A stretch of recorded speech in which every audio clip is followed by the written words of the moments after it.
Okបងប្អូននេះ X5 តម្លៃ130មាន microphone មួយគូសំឡេងធ្ងន់ល្អច្រៀងប្រុសហើយនេះតម្លៃ40រៀលបងប្អូនយើងយកទៅស្ដាប់បានហើយនេះ45មាន microphone មួយ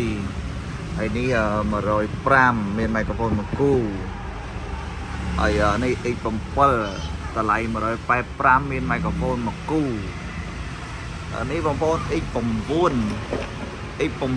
គឺតម្លៃ$299 microphone 2លើធ្ងន់ល្អ X9 លើធ្ងន់សម្រាប់នេះAtoតម្លៃ$600បងប្អូន$600សាប់ប្រើភ្លើងហើយនេះ BD ស៊េរីនេះគឺ promotion ច្រើនpromotion តម្លៃ$210ឥឡូវ promotion សល់តែ130ទេ microphone មួយគូបងប្អូន BD X0471 ពិសេសមែនទែនសម្រាប់ model BD នេះហើយនឹងយើងមាន BD X802 ណាតម្លៃ$400យើងមានច្រើនបងប្អូនហើយនេះ BD X801 តម្លៃ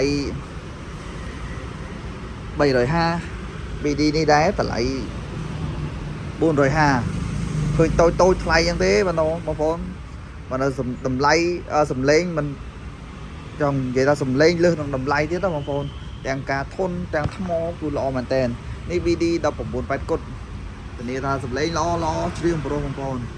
អូខេចង់បានអាចរកជួបបាននៅហាងហុកលីងឆេងដែលមានទីតាំងនៅភ្នំពេញក្បែរប៉ុស្តិ៍អាស៊ីអាគ្នេយ៍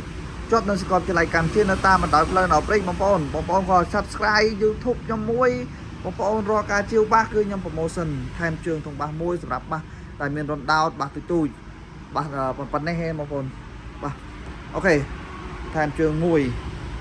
អូខេឥឡូវសូមបញ្ចប់ប៉ុណ្ណឹងសិនអរគុណច្រើន